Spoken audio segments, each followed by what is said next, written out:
Hello and welcome to this week's video. If you're new here, hi, my name is Shiro. Today we're going to be making a Spanish omelette, not the Kenyan way, but the Spanish way. This omelette serves 3 to 4 people and it can be had for breakfast or a light lunch. I started by peeling 6 medium-sized potatoes, diced into 4, and then further sliced them into small pieces. As you will see later on in the video, I actually cut into big chunks, which was a mistake. This is how they're actually supposed to be, the small sizes, not too small, not too big. On a non-stick cooking pan, add a 1/4 cup of oil and then add an onion. White onion is most preferred, but since I didn't have any, I used the red one. And then you let it cook for 4 minutes.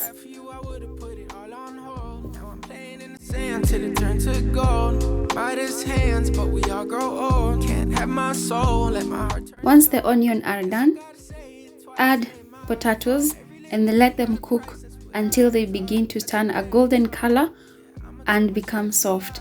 This will take about 15 minutes on a medium heat. As it cooked, I stirred the potatoes at intervals just to ensure they all cooked evenly. Am I thinking me and you? Yeah, guess it's over. It was a rainbow, but was sinking. Lost my hue.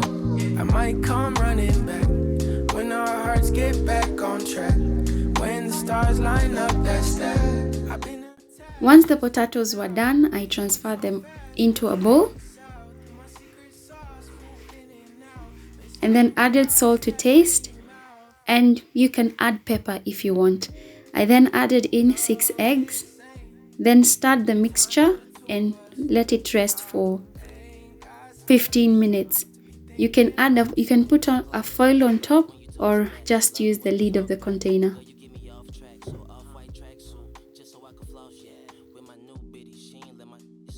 After the 15 minutes, I transferred the potato and egg mixture into the pan I was using before. It had a little bit of oil, but that was not a problem.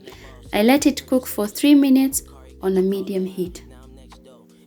Why you jaw jacking? You know it's a shot in the rarest in the raw fashion. I'm still trying to figure how this all happened, huh? You know this ain't the time for the two of us. Ooh, I ain't got space to be thinking about you. After 3 minutes, we're going to flip the omelette. And to do that, we're going to use a lid or a plate bigger in diameter than that of the pan. We're going to apply a small amount of pressure onto the lid, and then we're going to flip the omelette. And then from the edge, we'll return the omelette so that it cooks for 4 minutes on the other side. The 4 minutes are up. I then sliced it and served it. Thank you so much for watching today's video.